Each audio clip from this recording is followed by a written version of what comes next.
Yun na. Start recording. We're going to talk about general network attacks. Practice lab.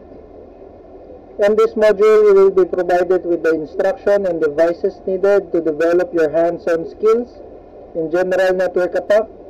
An on-path attack strategy could involve techniques like ARP poisoning and DNS poisoning. In ARP poisoning, the attacker manipulates ARP messages to associate their MAC address with the IP addresses of legitimate device, intercepting and manipulating traffic passing through the network.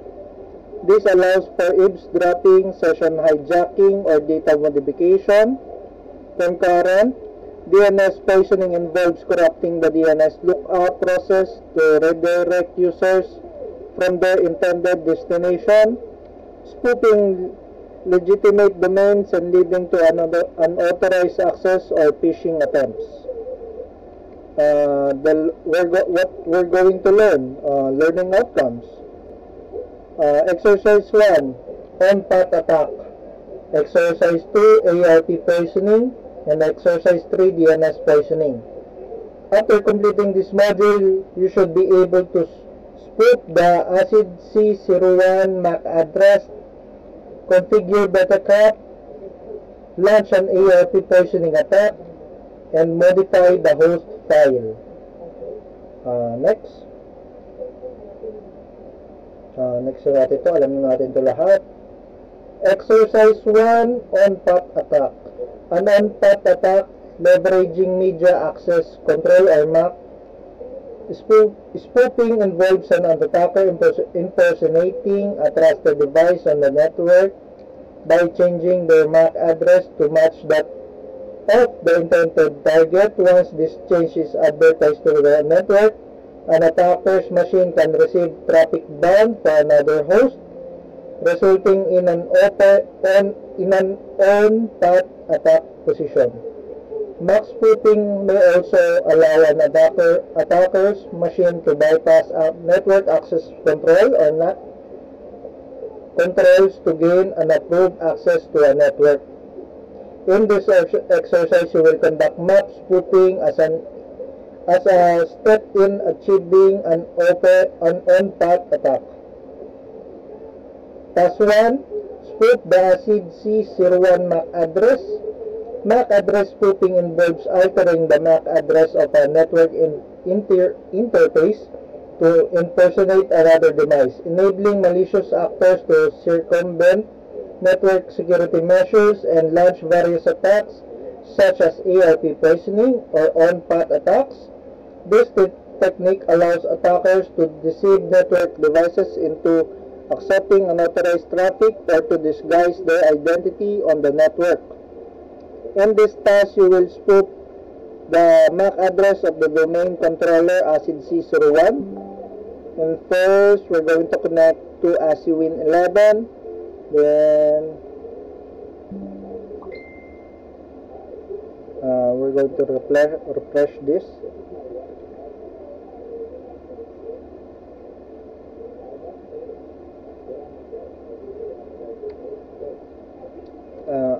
CMD, going to conduct CMD.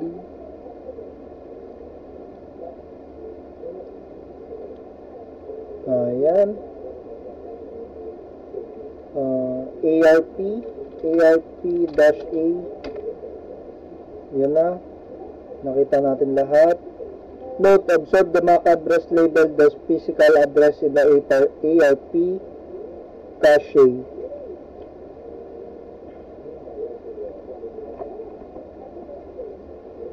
For ACID C01 192.168.0.1, this is the MAC address that will be spoofed.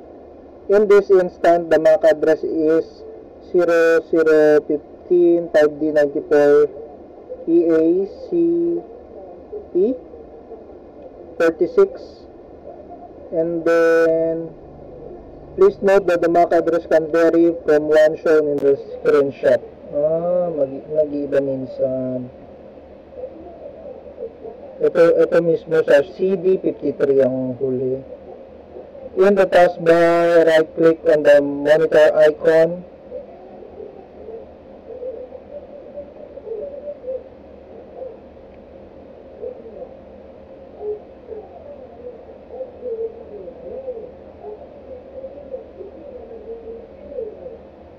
Monitor icon, right click, network internet settings, and then select properties,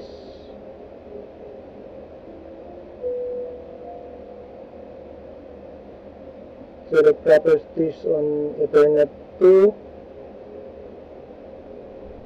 and then unidentified network.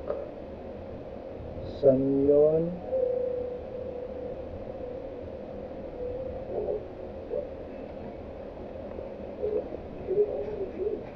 Ethernet. Ito, unidentified network. And then the selected network adapter will be used to demonstrate MAC spoofing as an actual network attack. MAC spoofing would be conducted on a network joined adapter. Observe the physical address map of the Ethernet 2 adapter 00-15-5D-EA-CE-47.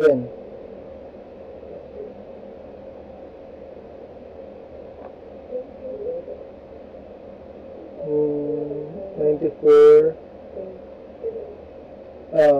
Ano raw to? Minsan nag-iiba. Ito yung physical address nyo.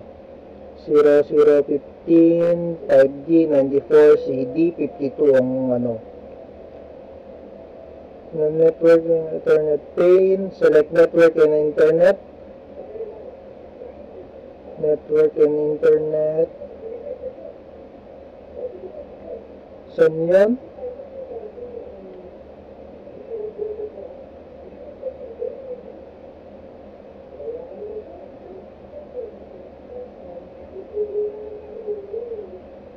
Babalik tayo. And then we're going to select advanced network settings. Sa pinakababa yun, alam ko. And then more network adapter option. Ito. And then internet 2, select, right click natin to, tapos properties, punta tayo sa properties nya, and then select configure,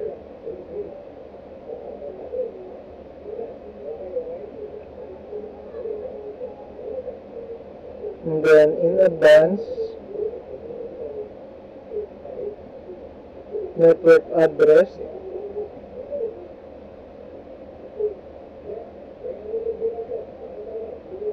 Note the network address settings allow users to configure the MAC address of the network interface, facilitating MAC address spoofing. In the Microsoft Hyper-V network adapter, select the radio button next to the empty value field. Step 2 output. So nakikita yun. Dito tayo.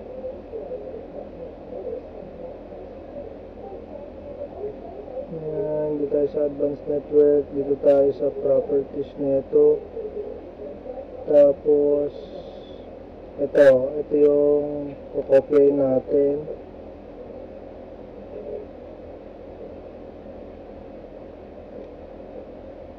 Five D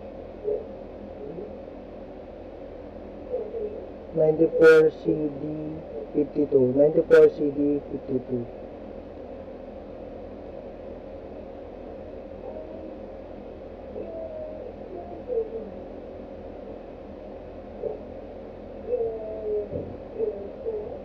CD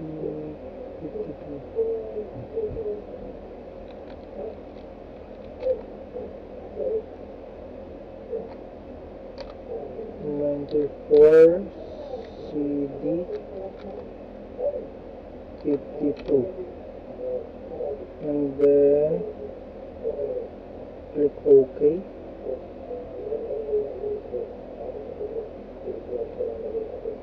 Note, the output is the MAC address previously discovered to be associated with ACID C01.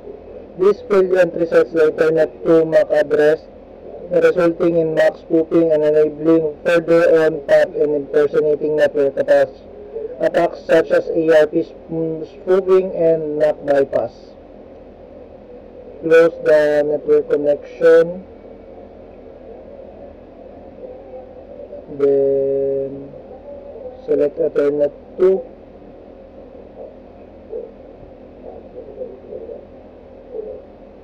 Advanced network. Advanced network settings. Select Ethernet 2. And then view additional properties.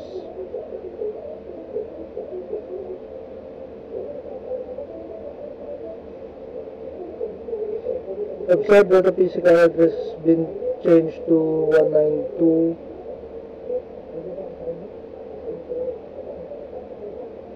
Ito yung input natin. Okay. Close the settings and command prompt.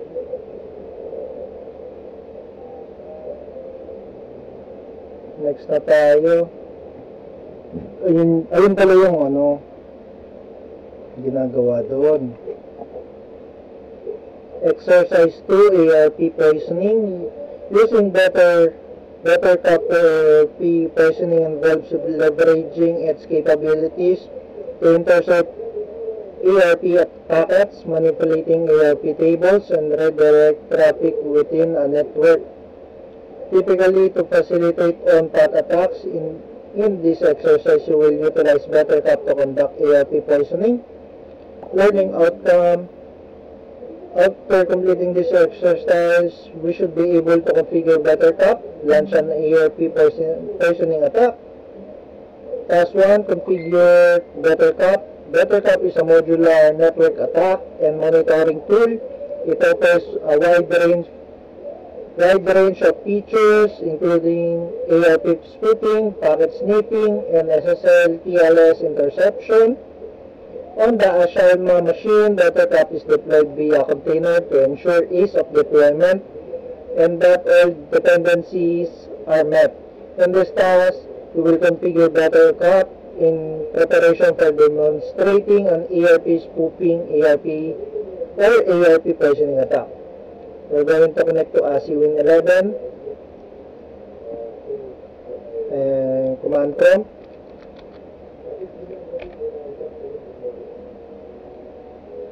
And then ARPA.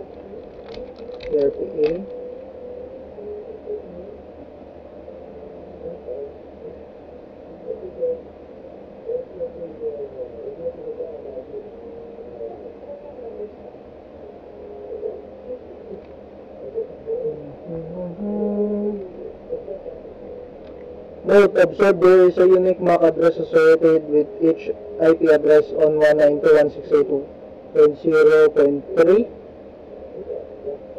Wala 0.3 dyan eh.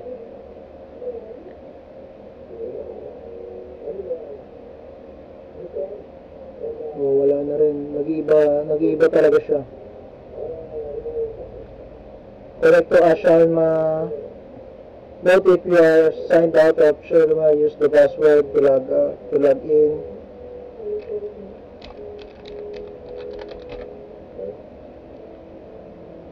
Select activities and then terminal. Sudo docker run -it -privilege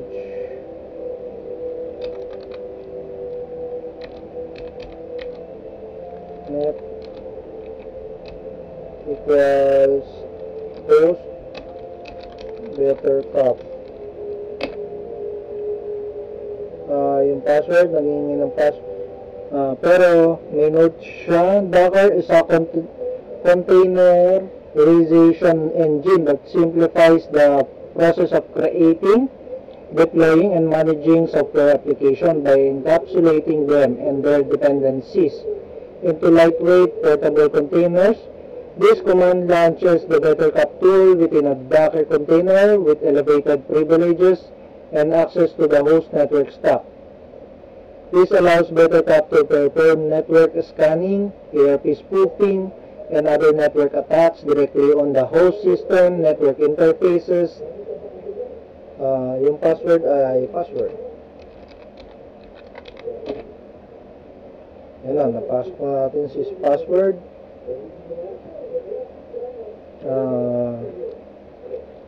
Net.probe on command.com.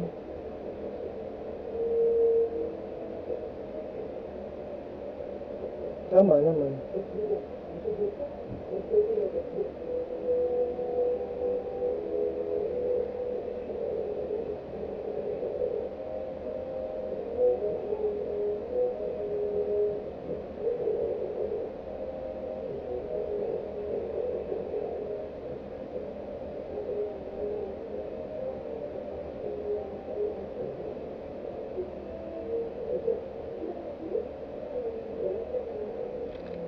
Sudo Docker.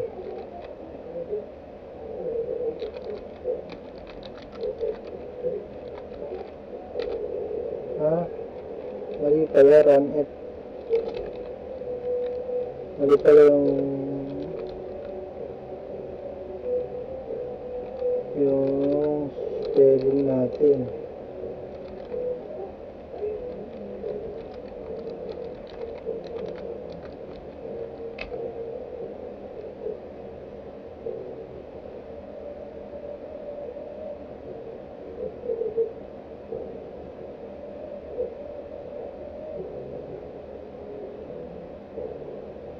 Balik na tayo dun.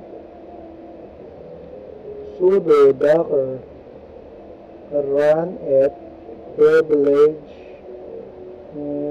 net host bettercup. Tama naman.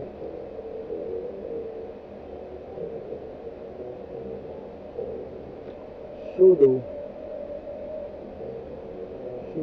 Docker run as it as privilege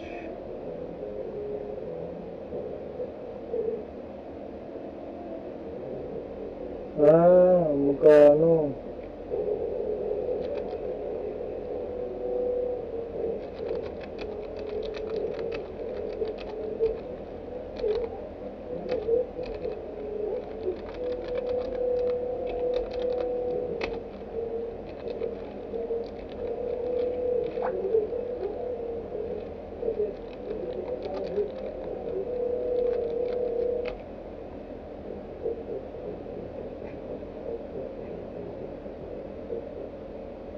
ay, rin it na naman yung sulat ko. Ba yan?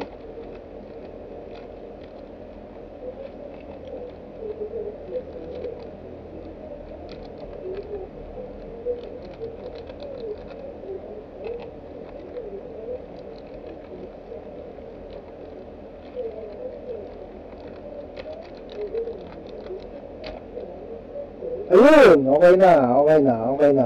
Lumabas na, guys. Net probe on.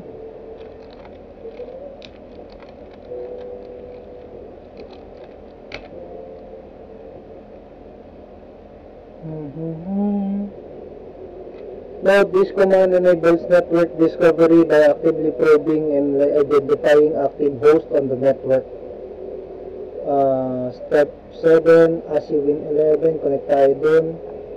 We're going to select Wireshark. and then Ethernet.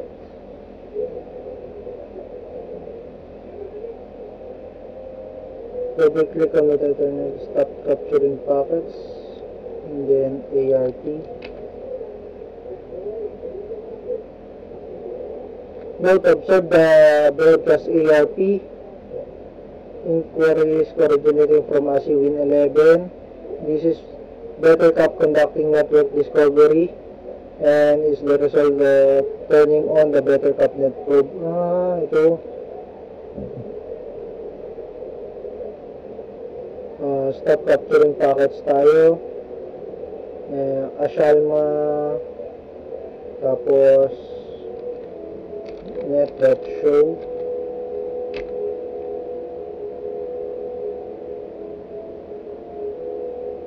Note, this command display a real-time list of hosts and devices currently detected on the network, along with relevant information such as IP and MAC addresses. Observe the MAC address of 192.168.0.4 Ethernet 0 interface. This is the MAC address that will be used in the ERP poisoning attack during the task 2.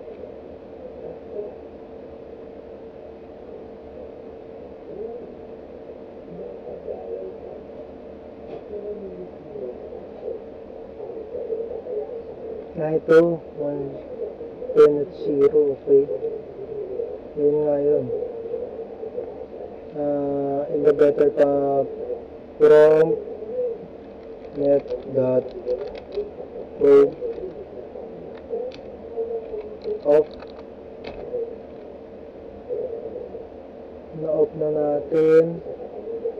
Leave the device in their current state and proceed to the next task.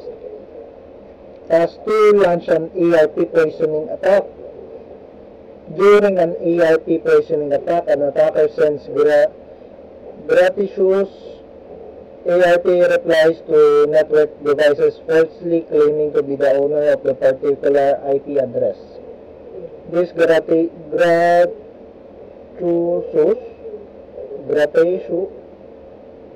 and spoofed ERP replies are broadcasted across the network, updating the ERP cache of other devices to associate the attacker's MAC address with the IP address, allowing them to achieve an on-path attack position and manipulate network traffic intended for the legitimate owner of the IP address.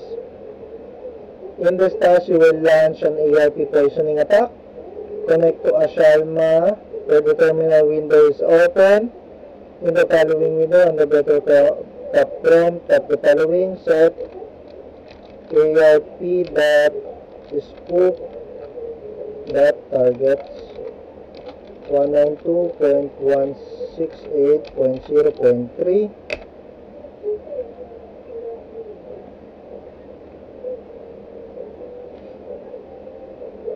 Note, this command identifies ASI Win11 as the machine whose MAC address will be spoofed in the ARP poisoning attack.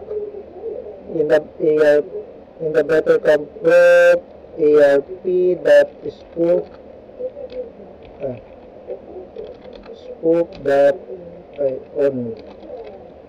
on na natin.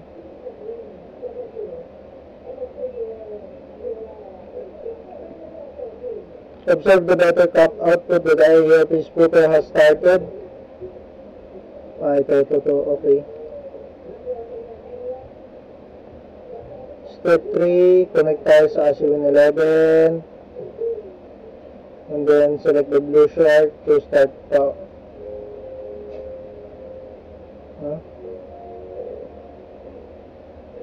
continue without saving. Tapos note, observe the gratuitous ARP packets advertising a MAC address per IP address 192.168.0.250. These are spoofed ERP replies that result in ERP poisoning, associating the default gateway IP address of 192.168.0.250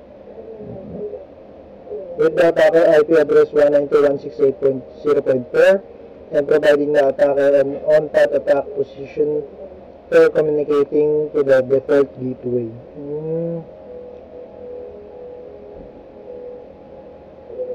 Pare-pare sila.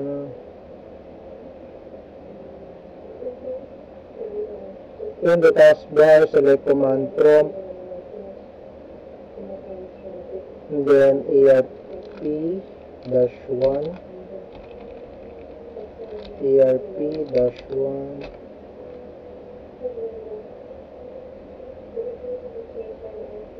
may note po panigurado. Note, observe that there are two IP addresses 192.168.0.4 and 192.168.250.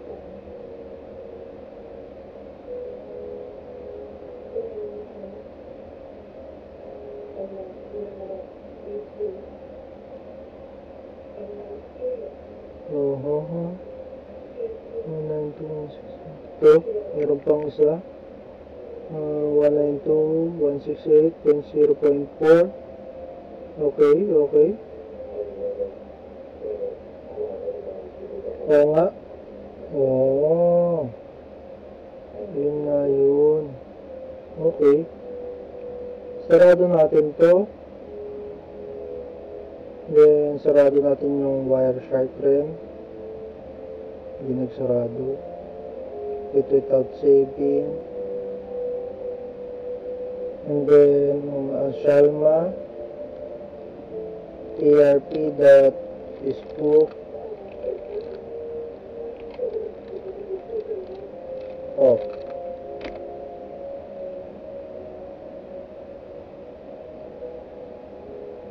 And then close the terminal window. Ayun pala yung ginawa natin doon, parang magano.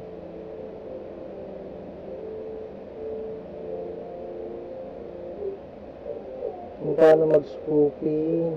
Ayun. Okay, next tayo.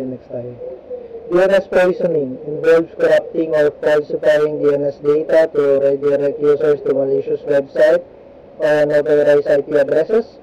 In some cases, attackers may manipulate the host file on a victim system, overriding DNS resolution and redirecting traffic directly to malicious IP addresses. In this exercise, you will discover the Windows host file and its use in DNS redirection. Learning outcomes is we should be able to modify the host file. Task 1. Modify the host file.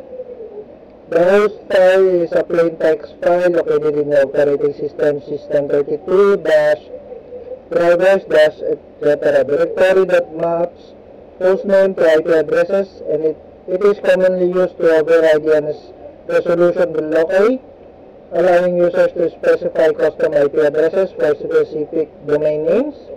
It can be manipulated to block access to certain websites or redirect traffic for malicious purpose.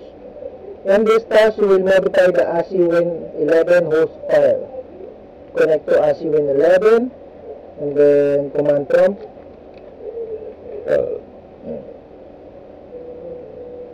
Step 2, we're going to type ping guitarcenter.com.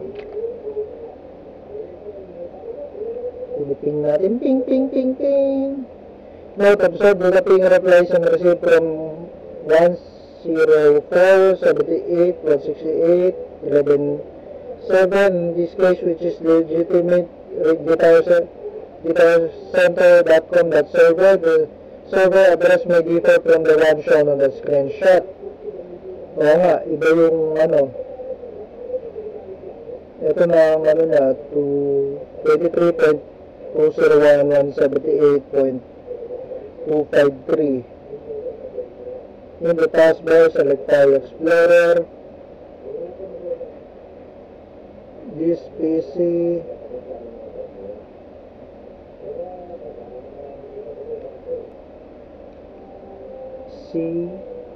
Windows System 32.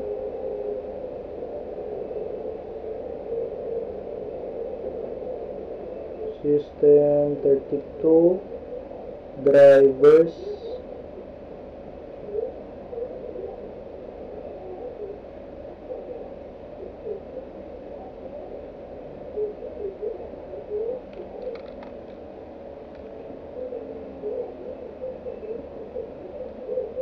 And then etc.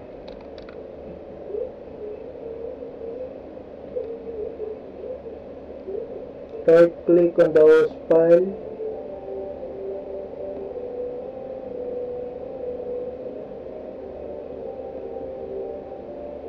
and then edit in Notepad.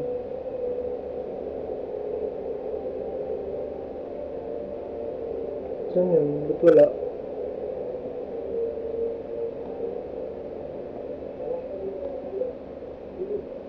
Ito. Edit in Notepad. In Notepad, add the following entry at the bottom of the host file.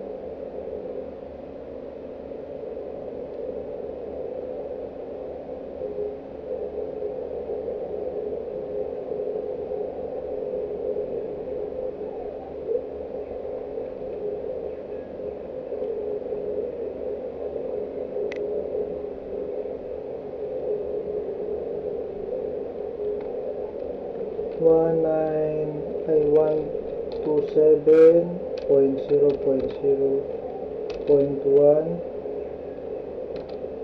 guitarcenter.com. And then on the file menu, select save. This change maps the guitarcenter.com domain name directly with the local host IP address 127.0.1. This change will redirect ping requested bound for guitarcenter.com to loopback address. Mag-loopback siya. Okay. Close to File Explorer. And then ping natin ulit yung ping guitarcenter.com. Palit na siya. Lumipat na. Pinalitan natin yung DNS.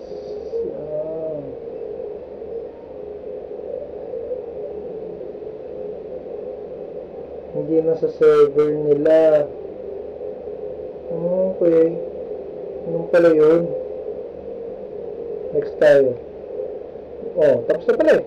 Well done, you have completed General Network Attacks Practice Lab. In this module, you explore the concept of ARP and DNS poisoning to achieve an on-path position. These are common vectors in network attacks. It is important to remember that the tools and techniques used in this lab are considered malicious and should not be used outside of a lab environment without written permission to conduct a network attack. Now, we should be able to spoof the ACID C01 MAC address, configure Buttercup, launch an ARP poisoning, and modify the host file. And then we're done, guys.